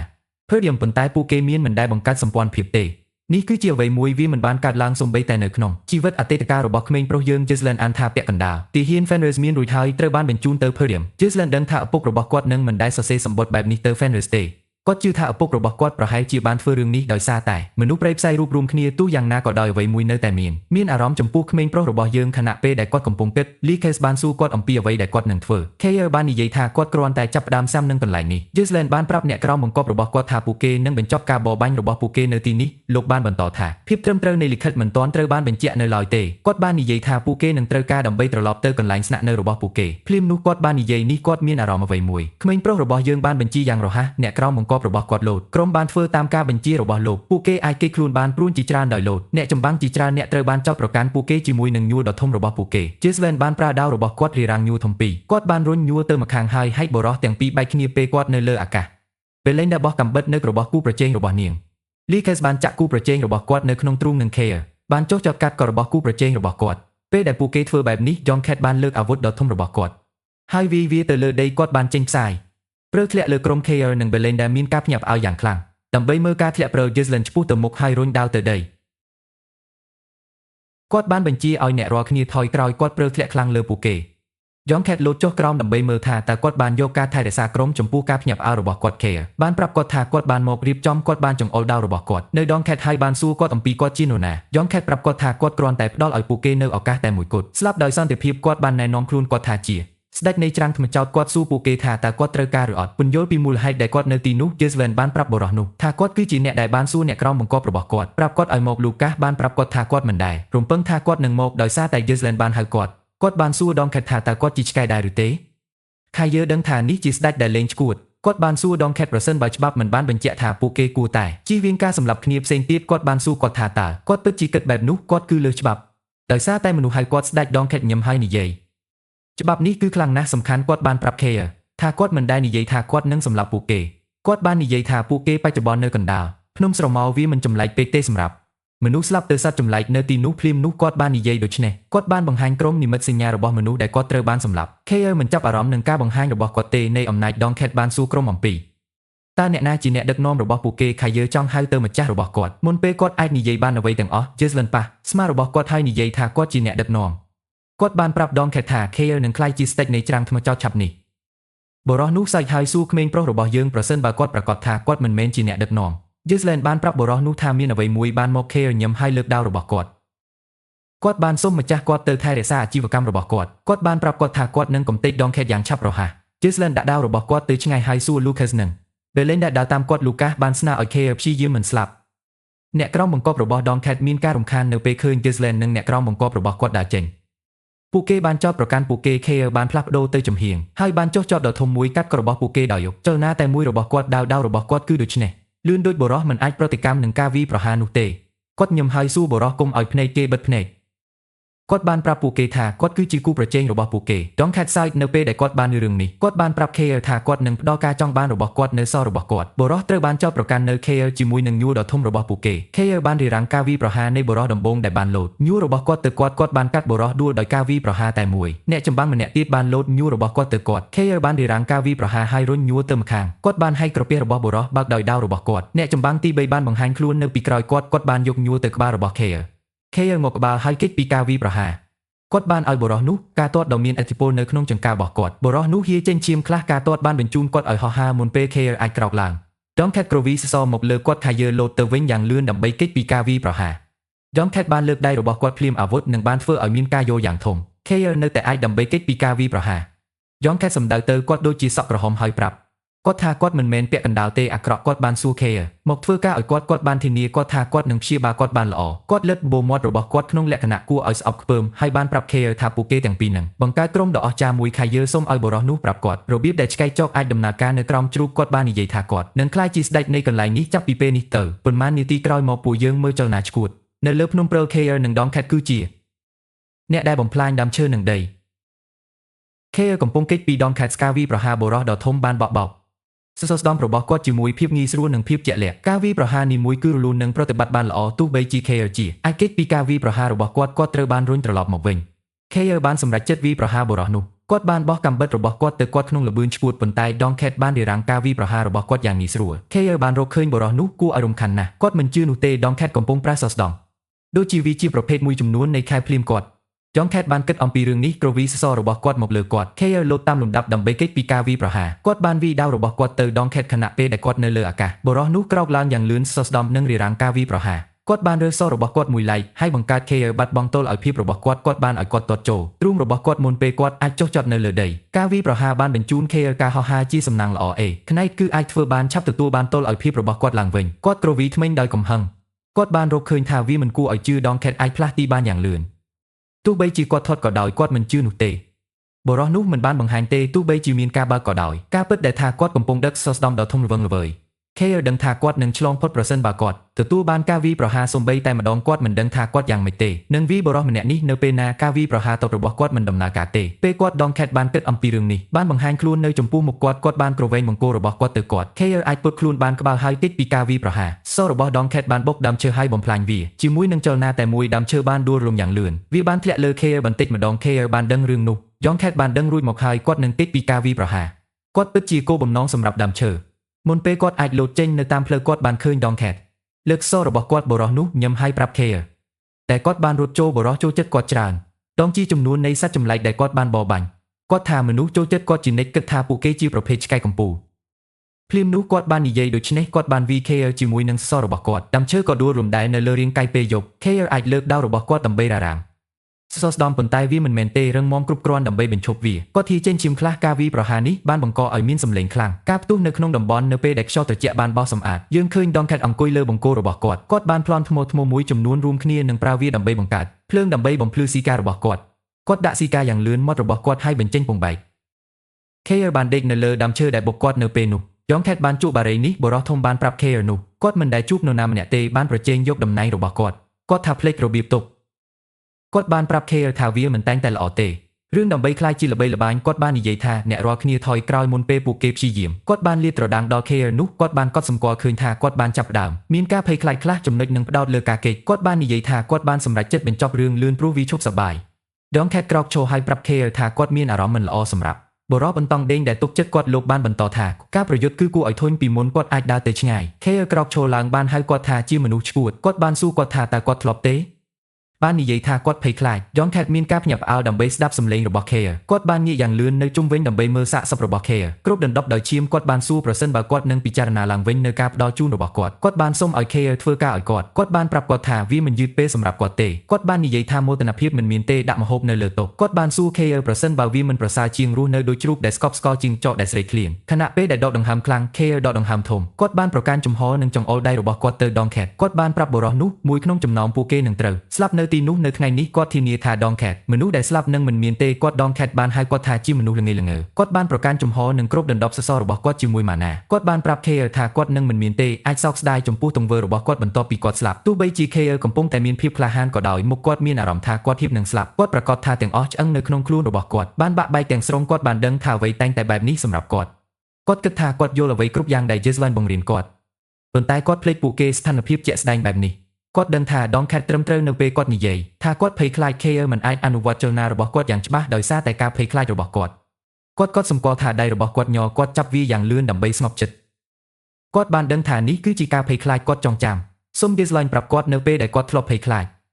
កូនប្រុសយើងប្រាប់គាត់ថាគាត់ខ្លាចទទួលបានតំណែងរបស់គាត់ត្រូវបានដកហូតដោយ Lucas គាត់បានប៉ាន់ស្មាន Lucas មុនពេលប្រយុទ្ធប៉ុន្តែវាប្រែថាបរិះនោះគឺល្អជាងការរំពឹងទុកដោយសារតែរឿងនេះ KR មានការភ័យខ្លាចJeslan បានសួរគាត់អំពីរបៀបដែលគាត់គ្រោងឈ្នះការប្រកួតខណៈពេលកំពុងភ័យខ្លាច KR មិនដឹងថាត្រូវនិយាយអ្វីទេគាត់ដឹងថា Jeslan និយាយត្រូវគាត់បានប្រាប់ម្ចាស់របស់គាត់តាមពិតគាត់មិនដែលទទួលបានទេភ័យខ្លាចនៅពេលគាត់ប្រយុទ្ធនៅក្នុងព្រៃនៃសត្វវឹនៅពេលដែលគាត់បានប្រយុទ្ធជាមួយ Victor ពេលដែលគាត់និយាយនេះ KR បានឃើញកាំបិតមករកគាត់មកក្បាលយ៉ាងលឿនដើម្បីគេចពីការវាយប្រហាររបស់ Jeslan គាត់បានប្រើដាវនៅក្នុងដៃរបស់គាត់ដើម្បីទប់ស្កាត់ការវាយប្រហាររបស់ម្ចាស់គាត់ប៉ុន្តែគាត់ត្រូវបានគេរុញថយក្រោយគាត់បានសួរក្មេងប្រុសរបស់យើងអំពីអ្វីដែលគាត់កំពុងធ្វើភ្លាមនោះគាត់បាននិយាយនេះក្នុងរបស់គាត់បានបុកជញ្ជាំង Jeslan លោតយ៉ាងលឿនដាវនៅរបស់បុរសគាត់ឈប់ផ្លាស់ទីនៅពេលគាត់ដាវបានចូលទៅជិតទឹករបស់ KR ក្មេងប្រុសរបស់យើងបានពន្យល់ KR ដែលគាត់ចាប់ផ្ដើមទទួលផ្ដោតលើការគេចខ្លួនពេកនៅពេលដែលគាត់ចាប់ផ្ដើមគិតថាគាត់មានគុណវិបត្តិលោកថានេះជាធម្មជាតិអ្វីមួយមនុស្សធ្វើដោយសភាពគិតគាត់បានលើកដៃរបស់ KR និងរំកិលកាំបិតរបស់គាត់ទៅជិតរបស់គាត់ គាត់បានប្រាប់គាត់ថាគាត់នឹងមានឱកាសប្រសិនបើគាត់បានចុចចូល KR ចងចាំគាត់ប្រធានក្រុមប្រាប់គាត់ថាគាត់ត្រូវការជំនះការភ័យខ្លាចរបស់គាត់ដើម្បីសម្រេចគោលដៅរបស់គាត់ភ្លាមនោះគាត់បានគិតអំពីរឿងនេះបានឃើញសសរដ៏ធំរបស់ Donkhead មករកគាត់ KR បានលើកដៃរបស់គាត់ដោយស្ងប់ស្ងាត់ក្បាលហើយមើលទៅសស្ដំកំពុងមករកគាត់បានដឹងថាការស្លាប់គឺជាអ្វីមួយដែលត្រូវតែជៀសវាងទាំងស្រុងការចំណាយប៉ុន្តែវាគឺផងដែរគ្រូដ៏អស្ចារ្យបំផុត KR គេខ្លួនដោយស្ងប់ស្ងាត់បង្គោលដោយប្រុងប្រយ័ត្នផ្លាស់ទីរាងកាយរបស់គាត់ចលនាត្រូវបានកិននីយ៉ាងល្អគាត់អាចចាក់ Donkhead ចូលទៅក្នុងពោះរបស់គាត់បុរសនោះភ្ញាក់ផ្អើលពេលឃើញថាមានអ្វីកើតឡើងគាត់បានបោះបង្គោលរបស់គាត់យ៉ាងលឿននៅឯ KR ក្បាល KR បានគេចពីការវាយប្រហារយ៉ាងងាយស្រួល Donkhead រុញគាត់បង្គោលនៅពេលយប់ KR បានលោតពីលើរបស់គាត់សស្ដំនឹងគេចពីការវាយប្រហារគាត់បានប្រើសរដើម្បីរុញខ្លួនឯងទៅមុខគាត់បានចុះចតយ៉ាងស្អាតនៅលើស្មារបស់ Donkhead បុរសធំមិនអាចទេជឿថានេះគឺជាលើកទី2របស់ KR Blade កំពុងប៉ះគាត់អាចប្រាប់បានការវាយប្រហារមិនមែនជាសំណាងទេគាត់បានដឹងថា KR គឺជាកាន់តែខ្លាំងក្នុងអំឡុងពេលប្រយុទ្ធគាត់មិនអាចទទួលយកស្ដេចនៃច្រាំងថ្មចោតបានចាញ់កូនកំលោះដែលមិនស្គាល់មួយចំនួនគាត់បានចោទប្រកាន់ KR ដោយកំហឹង KR បានលោតចេញពីផ្លូវហើយគេចពីការវាយប្រហារសររបស់ Donkhead បានបុកដាំឈើនៅពីក្រោយ KR គាត់ស្រែកសួរ KR អំពីអ្វីដែលគាត់បានធ្វើគាត់រុញរបស់គាត់បង្គោលនៅពេលយប់ KR បានប្រាប់ Donkhead ថាគាត់មិនបានធ្វើអ្វីពិសេសទេគាត់បានលោតពីលើបង្គោលហើយចាប់ដើមឈើដែលដួលរលំគាត់បានប្រើវាដើម្បីផ្លាស់ទីខ្លួនគាត់នៅពីមុខ Donkhead ជាមួយនឹងស្នាមញញឹមរបស់គាត់មុខ KR បានប្រាប់បុរសដែលគាត់មិនមានទីទេខ្លាចពេលដែលគាត់និយាយនេះគាត់បានកាត់ក្បាល Donkhead ដោយប្រើសញ្ញាចុចតែមួយបុរសនោះមិនរំពឹងទេឃើញក្បាលរបស់គាត់ចាក់ចេញពីរាងកាយកន្លែងកើតហេតុផ្លាស់ប្ដូរនឹងយើងឃើញ Giswen នឹងគាត់អ្នកក្រោមបង្កប់ជិះសេះរបស់ពួកគេពេញល្បឿនបុរសម្នាក់បានមើលពួកគេពីចម្ងាយដោយប្រើ telescope គាត់បានជូនដំណឹងយ៉ាងឆាប់រហ័សជាន់ខ្ពស់របស់គាត់គឺ Gislen បានចាប់ផ្ដើមផ្លាស់ទីនេះមន្ត្រីបានពិនិត្យភ្លាមដើម្បីមើលថាតើគាត់ជាសម្លឹងមើល Baron Fenris គាត់បានកត់សម្គាល់ឃើញថាមាននរណាម្នាក់បាត់ខ្លួននៅក្នុងក្រុមរបស់ Gislen គាត់បាននិយាយថានេះគឺល្អគាត់បានបញ្ជាឲ្យអ្នកក្រោមបង្កប់របស់គាត់ផ្ញើសម្បត្តិទៅរក Desmond គាត់បានសុំឲ្យគាត់ប្រាប់ចំនួនដែល Baron Fenris កំពុងធ្វើចលនាទៅតាមផែនការរបស់ពួកគេកន្លែងកើតហេតុផ្លាស់ប្ដូរនឹងយើងត្រូវបានគេនាំទៅបន្ទាយខាងជើងនៃ Podium យើងឃើញ Walter របស់គាត់និងទាហានរបស់គាត់ប្រយុទ្ធប្រឆាំងនឹងមនុស្សព្រៃផ្សៃដែលគ្រប់គ្រងដើម្បីឡើងជញ្ជាំងបន្ទាយរកបានលើកដាវរបស់គាត់ហើយប្រាប់ទាហានរបស់គាត់មនុស្សព្រៃផ្សៃទាំងនេះគ្មានអ្វីក្រៅពី Scarecrows បានធ្វើនៃសាច់នឹងឈាមគាត់សុំគុំឲ្យគេខ្លាចទាហានបានរុញទៅមុខនឹងកាត់បន្ថយមនុស្សព្រៃនៅលើជញ្ជាំងពួកគេឆ្ងល់ថាតើមនុស្សព្រៃផ្សៃមិនដែលធុញទ្រាន់ពួកគេបានដឹងថាមនុស្សព្រៃផ្សៃជាធម្មតានឹងចាក់ចេញបន្ទាប់ពីទទួលបានការខូចខាតយ៉ាងច្រើននេះ Castis ញញឹមហើយនិយាយថាចោលអស់កម្លាំងគាត់អាចប្រាប់ Podium នោ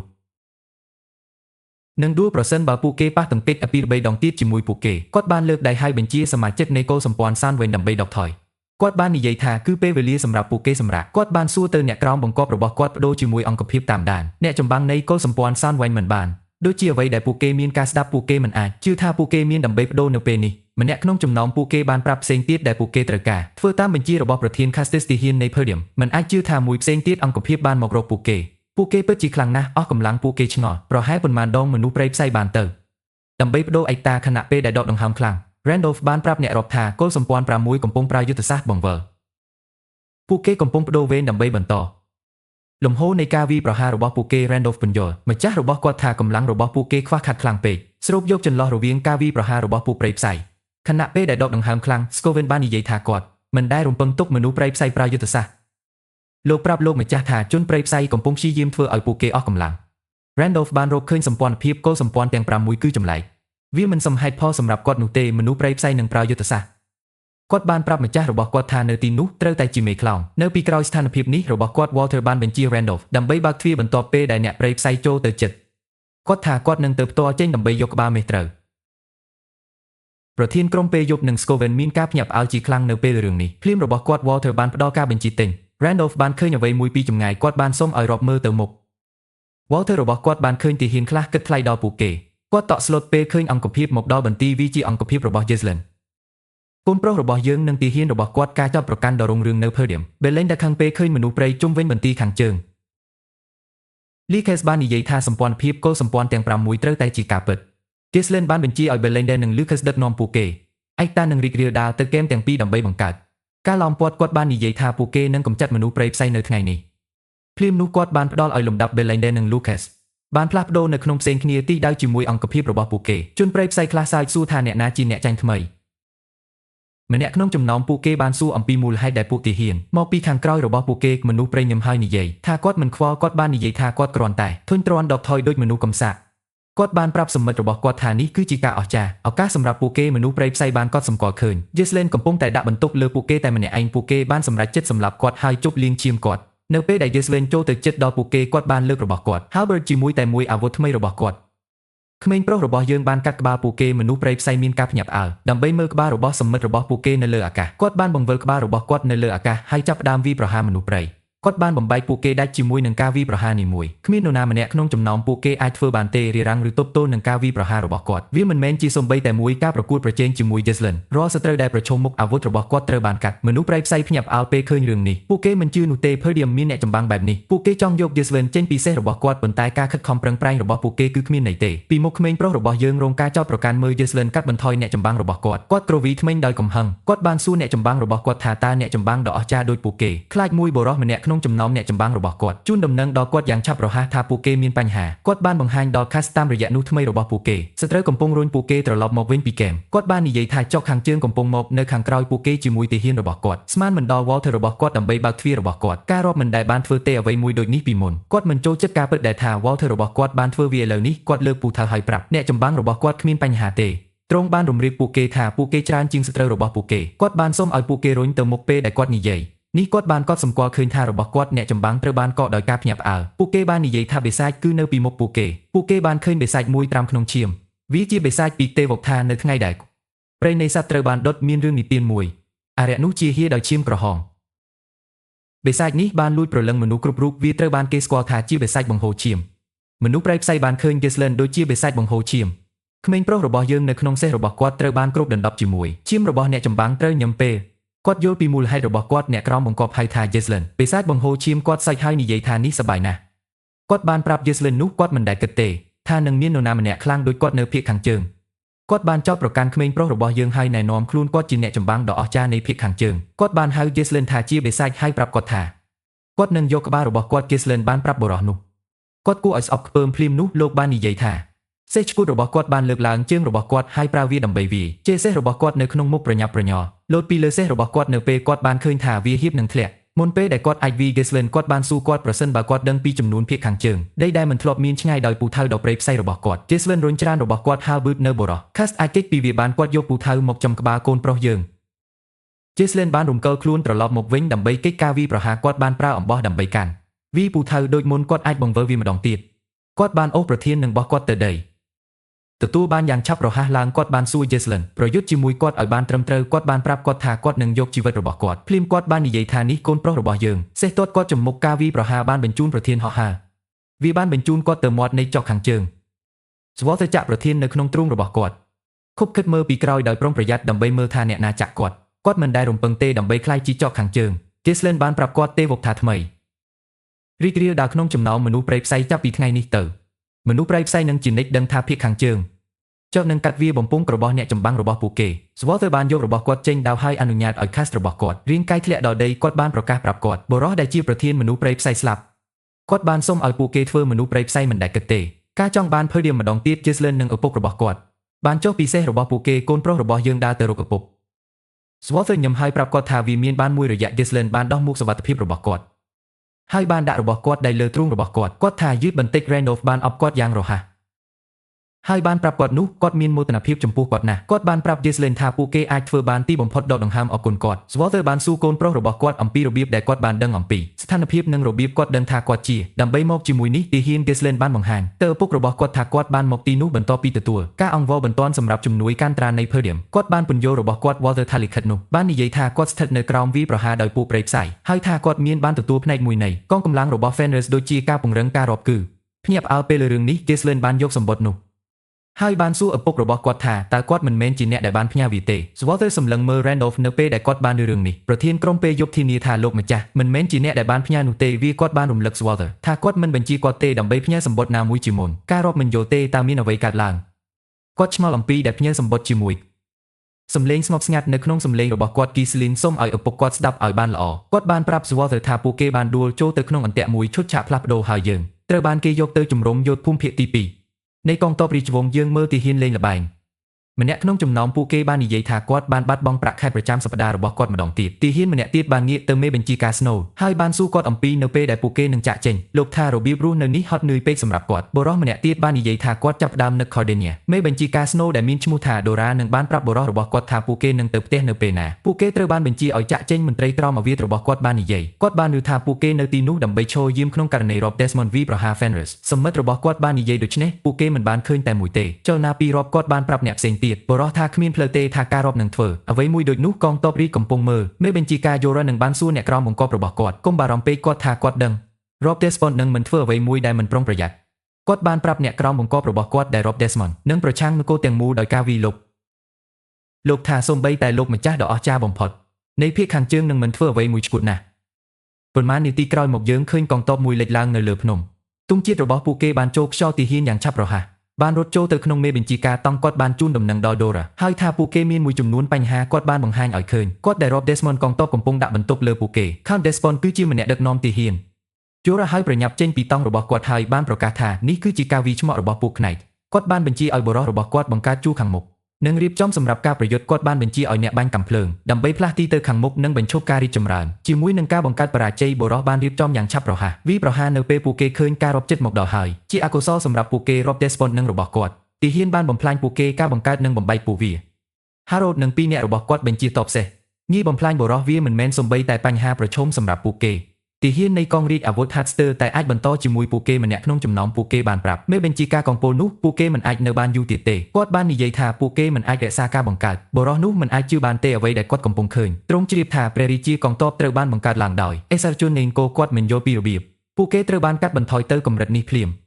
មេបញ្ជាការ Yora បានបញ្ជាឲ្យបុរសរបស់គាត់ផ្ដល់ឲ្យឡើងលើសមរភូមិហើយដកថយទៅ Fenris គាត់បានសួរអ្នកក្រោមបង្គាប់របស់គាត់ផ្ញើអ្នកនាំសារទៅ Cordelia ភ្លាមនោះគាត់បានបញ្ជាឬសំឡេងផ្ទុះខ្លាំងពីខាងក្រោយការផ្ទុះនេះបានកាត់ឡើងដោយទ័ពសេះរបស់ Desmond ទ័ពសេះបានវាយប្រហារកងទ័ពពីរនៅពីក្រោយនិងកាត់ផ្លូវរត់គេចខ្លួនទ័ពសេះត្រូវបានដឹកនាំដោយ Houghton មេបញ្ជាការ Dora នឹងមិនអាចជឿថា Desmond បានធ្វើឲ្យកងទ័ពរាជការផ្ដោតអារម្មណ៍នៅខាងមុខហើយបញ្ជូនទ័ពសេះរបស់គាត់ទៅខាងក្រោយដើម្បីបិទផ្លូវរត់គេចខ្លួនគាត់បានដឹងពីចំនួននោះ Desmond ទទួលបានពួកគេទាំងស្រុងពេលដែលគាត់គិតសេះមួយបានបង្ហាញខ្លួននៅពីមុខគាត់ Rob Desmond គឺជាអ្នកដែលជិះសេះ Rob បានស្វាគមន៍នេះ Rob Yoraមេបញ្ជាការបានប្រឡាយត្រង់របស់គាត់ថ្មីចេញដោយកំហឹងហើយសួរ Harold ប្រសិនបើគាត់បាត់បង់ចិត្តកន្លែងកើតហេតុផ្លាស់ប្ដូរហើយយើងត្រូវបានគេនាំទៅទឹកដី Cabalde យើងឃើញ Claude កំពុងសម្លឹងមើលភ្ញាក់ផ្អើលពេលដឹងតែ Rob Desmond លុបចោលទាំងមូលវិនាទីអង្គភាពនៃកងទ័ពរាជវង្សអ្នកនាំសារបានជូនដំណឹងគាត់ថា Rob កំពុងឆ្ពោះទៅរក Fenris ដោយមិនឈប់មនុស្សគ្រប់គ្នានៅក្នុងបន្ទប់ភ្ញាក់ផ្អើលពេលរឿងនេះAlfoy មិនអាចជឿថាពួកគេនោះទេនឹងទៅធ្វើសង្គ្រាមម្ដងទៀត Peyot មានការភ្ញាក់ផ្អើលដើម្បីស្ដាប់អំពីពួកគេទៅដើម្បីធ្វើសង្គ្រាមជំនួយការរបស់ Claude បានសួរគាត់អំពីអ្វីដែលពួកគេគួរធ្វើ Claude បាននិយាយថា Ghislaine បានបញ្ជាឲ្យពួកគេបំផ្លាញទាំងអស់គ្រឿងបរិក្ខារសំខាន់នៅក្នុង Cabalde និងផ្លាស់ទីទាំងអស់ការផ្គត់ផ្គង់នឹងកងទ័ពទៅប្រាសាទ Fenris ប្រសិនបើ Rob Desmond ការវាយប្រហារ Gillian និយាយដូច្នេះនេះគឺជាពេលវេលាដើម្បីធ្វើតាមបញ្ជារបស់ម្ចាស់ Alfoy បានសួរពួកគេអំពីហេតុអ្វីបានជាពួកគេទាំងអស់គ្នាកំពុងរងចាំគាត់បានស្នើពួកគេទាំងអស់ចាប់ផ្ដើមផ្លាស់ទីលោកបានបន្តថាគុកកន្លែងត្រូវបានធ្វើសម្រាប់ផ្នែកនិងមនុស្សទើមិនចូលចិត្តអ្វីដែលពួកគេបានឬសូម្បីតែ Vanessa ក៏ស្ទាក់ស្ទើរដែរដើម្បីផ្លាស់ទី Alfoy បានហៅពួកគេល្ងងហើយប្រាប់ពួកគេខ្លាំងបំផុតព្រះអម្ចាស់នៅភាគខាងជើងមកសម្លាប់ពួកគេលោកបានសុំឲ្យពួកគេឈប់សម្ដែងយឺតហើយចាប់ផ្ដើមផ្លាស់ទី Peyot បានយល់ព្រមជាមួយគាត់យ៉ាងឆាប់រហ័ស Vanessa បានប្រាប់ Alfoy ថានាងមិនចាក់ចេញទេនាងបាននិយាយថានាងនឹងរកវិធីដើម្បីបញ្ឈប់ Rob Desmond ជាមួយវេទមន្ត Alfoy និង Peyot គឺរន្ធត់ចិត្តពេលរឿងនេះ Alfoy ផ្លាស់ទីទៅចិត្ត Vanessa ហើយបានសុំនាង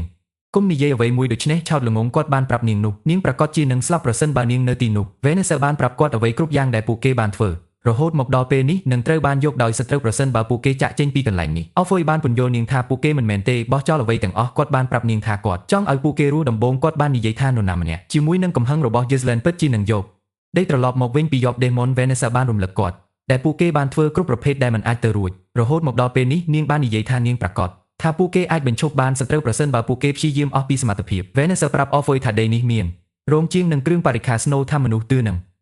ងវេទមន្តបានធ្វើការជាមួយគ្នាសណ្ដាប់ធ្នាប់សាធារណៈត្រូវបានបង្កើតឡើងតាមរយៈការខិតខំប្រឹងប្រែងរបស់ Knights និងប្រជាពលរដ្ឋមានចាប់ផ្ដើមរស់នៅក្នុងជីវិតថ្មីអាចារ្យនិយាយដូច្នេះដេកកាន់កាប់សុបិនរបស់ព្រះអម្ចាស់នាងបានស្បត់ថានឹងការពារវានៅគ្រប់ការចំណាយទាំងអស់ Peyot ភ្ញាក់ផ្អើលលើនេះ Claude បានហៅចេញទៅ Vanessa នឹងបានប្រាប់នាងថាគាត់នឹងចែករំលែកមួយចំនួនពិតជាសំខាន់ព័ត៌មានជាមួយនាងប្រសិនបើនាងពិតជាចង់ស្នាក់នៅទីនោះគាត់បានលាតត្រដាងដល់នាងថាគាត់បានទទួលរបាយការណ៍មួយដែល Rob Desmond កងទ័ពមានកងទ័ព30,000ជាមួយនឹងប៉មឡំពាត់ចំនួន8និងកាតាបចំនួន12ដើមឡែកពីនេះ counts វេទមន្តផ្ទាល់ខ្លួនអ្នកណាគឺនៅរង្វង់ទី6ក៏ស្ថិតនៅក្នុងជួរកងទ័ពដែរ Orpheus និង Vanessa គឺរន្ធត់ចិត្តពេលរឿងនេះ Julian បានពន្យល់ដល់ក្រុមថាពួកគេនឹងមិនសូម្បីតែ3ថ្ងៃចុងក្រោយម្ដងការឡំពាត់ចាប់ផ្ដើមដោយសារតែមួយចំនួនកងទ័ពរបស់ពួកគេបានទៅភើធៀមគាត់បាននិយាយថាស្ត្រូវនឹងទទួលបានតាមច្រកទ្វារមុនពេលព្រះម្ចាស់យាងមក Vanessa មានការភ្ញាក់ផ្អើលដើម្បីស្ដាប់រឿងនេះ Julian ឈរឡើងហើយនិយាយថាពួកគេបញ្ជារបស់ព្រះម្ចាស់គឺដាច់ខាតគាត់បានបញ្ជាឲ្យមនុស្សគ្រប់គ្នាដើម្បីជំនះដោយមានការគ្រប់គ្រងគាត់បាននិយាយថាគាត់នឹងស្នាក់នៅ Vanessa ភ្ញាក់ផ្អើលពេលរឿងនេះ Cloud បានសួរ Julian ប្រសិនបើគាត់មិននឿអ្វីដែលគាត់បាននិយាយ Julian បានពន្យល់គាត់ពួកគេនឹងអាចបន្ថយល្បឿន Count Desmond ចុះប្រសិនបើពួកគេទៅបន្ទី Stonehaven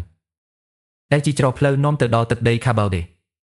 គាត់បាននិយាយថា Count Cabalde ជាការពិតប្រយ័ត្នចំពោះ Count Desmond នៅពេលគាត់នៅរស់គាត់ចាប់កណ្ដាប់ដៃហើយប្រាប់ក្រុមដែលព្រះម្ចាស់របស់ពួកគេពិតជានឹងមកគាត់បាននិយាយថាគាត់នឹងទៅពេលវេលារហូតដល់ Jesslyn មកដល់ Galverick បានប្រាប់បុរសនោះថាគាត់នឹងចាប់ផ្ដើមបង្កើតឧបករណ៍ល្អមនុស្សត្រូវបាននិយាយថាពួកគេមិនមានពេលទេខ្ជិះខ្ជី Gordon បោះជំហានទៅមុខហើយនិយាយថាគាត់នឹងស្នាក់នៅផងដែរ Orpheus មានការភ្ញាក់ផ្អើលជាខ្លាំងនៅពេលរឿងនេះ Gordon ចាប់ដៃគាត់កណ្ដាប់ដៃហើយនិយាយថាគាត់មិនដឹងថាប្រធានក្រុមអ្វីទេ Care នឹងនិយាយថាប្រសិនបើពួកគេរត់ចេញដូចជាចាញ់ Jesslyn បាននិយាយថាគាត់នឹងជាជាងប្រយុទ្ធនឹងស្លាប់នៅទីនោះជាងឺ Care ហើយគាត់ថាជាអ្នកចាញ់នៅសល់នៃជីវិតរបស់គាត់ទីហ៊ានផ្សេងទៀតបានយល់ព្រមជាមួយបុរសពួកគេបានលើកឡើងរបស់ពួកគេដៅហើយនិយាយថាពួកគេនឹងស្នាក់នៅផងដែរ Orpheus មិនចូលចិត្តទេការពិតដែលថាមនុស្សគ្រប់គ្នាមានស្រាប់តែធ្វើសកម្មភាពក្លាហានគាត់មិនអាចជឿបានទេថាគាត់ខកខានឱកាសរបស់គាត់ដើម្បីរត់ចេញគាត់ដឹងថាគាត់មិនអាចគ្រាន់តែចាក់ចេញនៅចំណុចនេះវ៉ានេសសាបានប៉ះនាងសមិទ្ធត្រូវដាក់រួចហើយចុះជីវិតរបស់ពួកគេសម្រាប់ទឹកដីកន្លែងកើតហេតុផ្លាស់ប្ដូរហើយយើងត្រូវបានគេថតទៅបន្ទីភាគខាងជើងនៃ Podium យើងឃើញ Jesslyn កំពុងអានសម្បត្តិមួយសម្បត្តិនោះមកពី Gillian Julian បានប្រាប់គាត់ព្រះម្ចាស់ដែលព្រះអង្គបានសម្រេចអ្វីដែលអ្នករាល់គ្នាបាននិយាយគឺមិនអាចទៅរួចគាត់ថាគាត់ដឹងរឿងនេះតំបន់គឺចាំបាច់សម្រាប់ពួកគេដើម្បីប្រឈមមុខនឹងសត្រូវធំជាងនេះគាត់បានធានា Jesslyn ថាគាត់នឹងការពារទឹកដីមិនថាមានអ្វីទេ Orpheus ត្រូវបានប៉ះនោះអ្នកក្រោមបង្គាប់របស់គាត់មានឆន្ទៈលះបង់ជីវិតដើម្បីទ្រង់គាត់ដឹងថា Count Desmond បញ្ជាកងទ័ពមួយនៃ30,000ជាមួយនឹងកម្លាំងដើម្បីលុបចេញទី2របស់កងទ័ពរាជវង្សអង្គភាពភ្លាម Jesslyn យល់ថារាប់បានសាប់ព្រោះការភ័ន្តច្រឡំនៅក្នុងបណ្ដាញស៊ើបការសម្ងាត់របស់គាត់និងបំបីកងកម្លាំង Fenris គាត់បានបើកដំណើរការរបស់គាត់វីប្រហារនៅពេលរក្សាក្មេងប្រុសរបស់យើងបានចង់នៅទីនោះ Jesslyn មិនចូលចិត្តរឿងនេះទេស្ថានភាពទាំងអស់គាត់បានចាត់ទុកការពិតថា Count អាចធ្វើសកម្មភាពដោយឯករាជ្យប៉ុន្តែគាត់មិនដែរគិតថាគាត់នឹងធ្វើអ្វីមួយដូចនេះ Randolph បានប្រាប់យើងក្មេងប្រុសដែលគាត់មិនគួរនៅទីនោះខណៈពេលដែលរាប់កងទ័ពរបស់ Desmond កំពុងរីកចម្រើនដូច្នេះ Walter បានប្រាប់កូនប្រុសរបស់គាត់ថាគាត់ត្រូវការត្រឡប់ទៅវិញទៅទឹកដីរបស់គាត់ឥឡូវនេះភ្លាមនោះលោកបាននិយាយថា Scoven បានចូលទៅក្នុងបន្ទប់ហើយជូនដំណឹងដល់គាត់ថាពួកគេមានបញ្ហាលោកបានបន្តថាអង្គភាពតាមដានរបស់អមនុស្សព្រៃផ្សៃកំពុងរីកចម្រើនឆ្ពោះទៅរកពួកគេម្ដងទៀតគ្រប់គ្នាប្រញាប់ចេញទៅខាងក្រៅដើម្បីមើលមនុស្សព្រៃពួកគេមានច្រើនជាងមុន Randolph ភ្ញាក់ផ្អើលពេលឃើញចំនួនប៉ុន្មានមនុស្សព្រៃផ្សៃបានមករកពួកគេដោយដែល Walter មិនបានរំពឹងទុកពួកគេត្រូវបានច្រើននេះគាត់គិតថាពួកគេមានពេញលេញបញ្ឈប់ការវាយប្រហាររបស់ពួកព្រៃផ្សៃ Jesslyn បានដឹងថាសូម្បីតែឪពុករបស់គាត់នឹងមិនអាចទេដើម្បីបញ្ឈប់រឿងនេះជាច្រើនមនុស្សព្រៃផ្សៃគាត់ប្រកាសដែលអ្នកព្រៃផ្សៃនឹងយកជាងភើធៀមប្រសិនបើគាត់ចាក់ចេញឥឡូវនេះគាត់មិនរំពឹងថា Harold ទេដើម្បីប្រើយុទ្ធសាស្ត្រនេះគាត់បានដឹងថា Count បានភ្នាល់អ្វីគ្រប់យ៉ាងនៅលើសង្គ្រាមនេះដូច្នេះ Walter បានដាក់ដៃរបស់គាត់នៅលើកូនប្រុសរបស់គាត់ស្មាហើយសួរគាត់អំពីអ្វីដែលគាត់កំពុងរងចាំសម្រាប់គាត់បានពន្យល់ Jesslyn តែការពារពីមនុស្សព្រៃផ្សៃនឹងការពារប្រជាជននៃភើធៀមគឺការងាររបស់ចកខាងជើង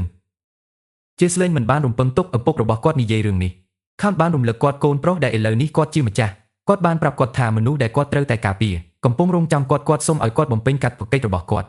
Jesslyn បានត្រឹមតែសម្លឹងមើលឪពុករបស់គាត់ពេលគាត់បានដូច្នេះ Randolph បានទាញដាវរបស់គាត់និងបានបញ្ជាឲ្យអ្នកបាញ់ធ្នូត្រៀមបាញ់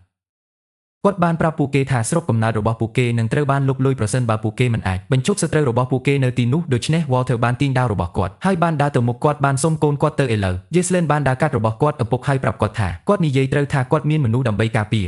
គាត់បានចាប់យកដង្កៀបរបស់គាត់ហើយនិយាយថានេះមនុស្សគឺជាមនុស្សដែលគាត់ទុកចិត្តបំផុតពេលដែលគាត់និយាយបែបនេះគាត់គ្របដណ្ដប់ដាវរបស់គាត់ជាមួយម៉ាណាគាត់បានហៅទៅ Belinda និង Lucas ហើយបានប្រាប់ដែលពួកគេត្រូវការជំរះកន្លែងនេះឲ្យបានលឿនតាមដែលអាចធ្វើបាននឹងត្រឡប់ទៅទឹកដីរបស់គេវិញជាមួយនឹងការសម្លឹងមើលទៅត្រជាក់នៅក្នុងរបស់គាត់ភ្នែក Jesslyn បាននិយាយថា Count Desmond នឹងស្លាប់នៅក្នុងសង្គ្រាមនៅចុងបញ្ចប់នៃថ្ងៃនៅក្នុងឈុតបន្ទាប់គឺយើងត្រូវបានគេយកទៅបន្ទីថ្មយើងឃើញទាហានរំកិលគ្រឿងផ្គត់ផ្គង់និងព្រួញទៅទីតាំងត្រឹមត្រូវរបស់ពួកគេ Jesslyn បានបញ្ជាឲ្យទាហានប្រញាប់ប្រញាល់នឹងប្រមូលផ្ដុំនៅពីមុខគាត់នៅពេលដែលពួកគេរួចរាល់ការរៀបចំរបស់ពួកគេមាននរណាម្នាក់បានហៅគាត់បន្ទាប់ពីគាត់បានបញ្ជានៅពេលដែល Jesslyn ងាកមកគាត់បានឃើញ Galverick មនុស្សត្រូវបានពាក់ពីដែកនឹងកាញ់ញួរដ៏ធំមួយគាត់បានសួរ Jesslyn ថាតើគាត់បំពាក់ទាហានទាំងអស់ជាមួយនឹងគ្រឿងសឹកនេះបុរសបាននិយាយថាគាត់បានធ្វើគាត់មើលចុះក្រោមបានប្រាប់ Galverick ថា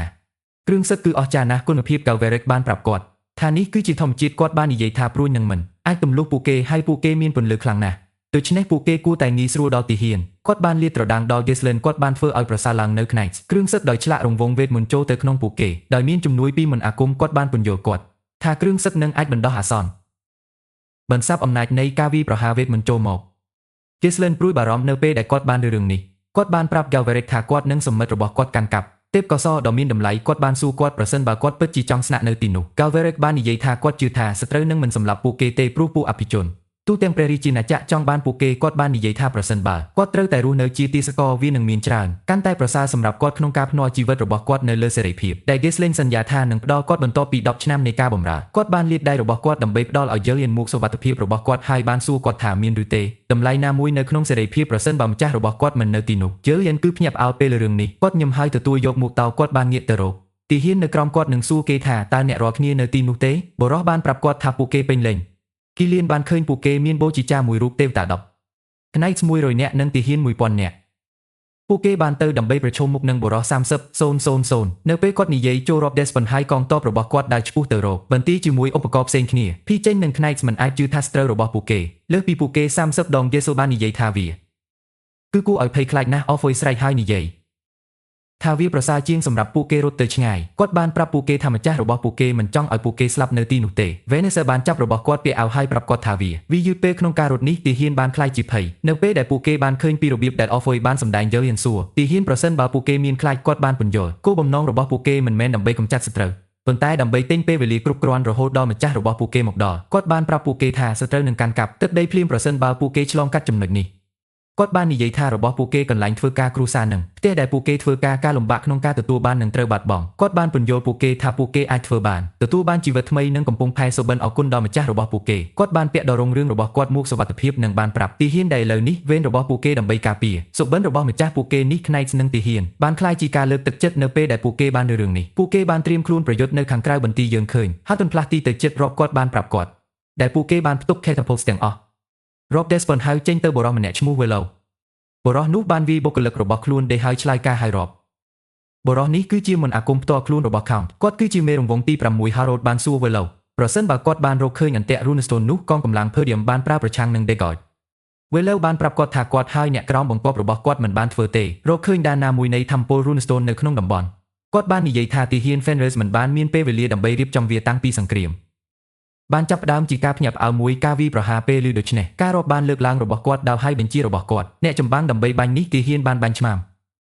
ភ្លាមពួកគេបានទទួលលំដាប់ដោយដែល Gillian បានឃើញថ្មដ៏ធំនឹងមកឆ្ពោះទៅបន្ទាយគាត់បានបញ្ជាឲ្យទីហ៊ានដើម្បីរៀបចំសម្រាប់ផលប៉ះពាល់ថ្មដ៏ធំសម្បើមបានបំផ្លាញជញ្ជាំងបន្ទាយពួកគេគ្រាន់តែបង្កើតទីហ៊ានបាត់បង់ទល់ឲ្យភាពពេលឃើញបែបនេះសេរ៉បបានបញ្ជាទីហ៊ានរបស់គាត់ដើម្បីគិតថ្លៃទៅមុខ Galveric បានជូនដំណឹងយ៉ាងឆាប់រហ័ស Gillian ដែលជាស្ត្រូវកំពុងមក Gillian យ៉ាងឆាប់រហ័សបានបញ្ជាឲ្យទីហ៊ានរុញថងដែលខូចទៅម្ខាងគាត់បានសួរអ្នកបាញ់ធ្នូដើម្បីទទួលបានតំណែងអ្នកបាញ់ព្រួញយ៉ាងលឿនធ្វើតាមបញ្ជារបស់គាត់ពួកគេបានបាញ់ចំនួនច្រើនព្រួញទៅស្ត្រូវទីហ៊ាន Desmond បានលើកពួកគេខែហើយប្រើវាដើម្បីរារាំងព្រួញមេតបម្នាក់បានសួរទីហ៊ានដើម្បីបន្តដំណើរទៅមុខលោក Hutton បានប្រាប់រាប់ថាស្ត្រូវជញ្ជាំងបន្ទាយគឺល្អណាស់រឹងមាំគាត់បានកត់សម្គាល់ឃើញជញ្ជាំងមិនយកទេការខូចខាតគួរឲ្យកត់សម្គាល់ណាមួយសូម្បីតែបន្ទាប់ពីពួកគេបានបណ្ដេញចេញសាច់ឆ្មាទាំង12ក្បាលលោកថាប្រតិកម្មនោះរបស់ទីហ៊ាន Fenris គឺលឿនជាងការរំពឹងទុក Count Desmond បានបង្ហាញដល់គាត់ដែលគាត់បានដែល Gillian បានទទួលទាសករមនុស្សទើមួយចំនួនពីក្រមរាជានិយមគាត់ថាមនុស្សទើត្រូវតែបានធ្វើឲ្យជញ្ជាំងកាន់តែរឹងមាំភ្លាមនោះគាត់បាននិយាយថានេះជាមេបញ្ជាការបានបញ្ជាឲ្យអ្នកបាញ់ព្រួយនៃទី1និងទី4ក្រុមចាប់ផ្ដើមបាញ់គាត់សុំឲ្យគេលុបចោល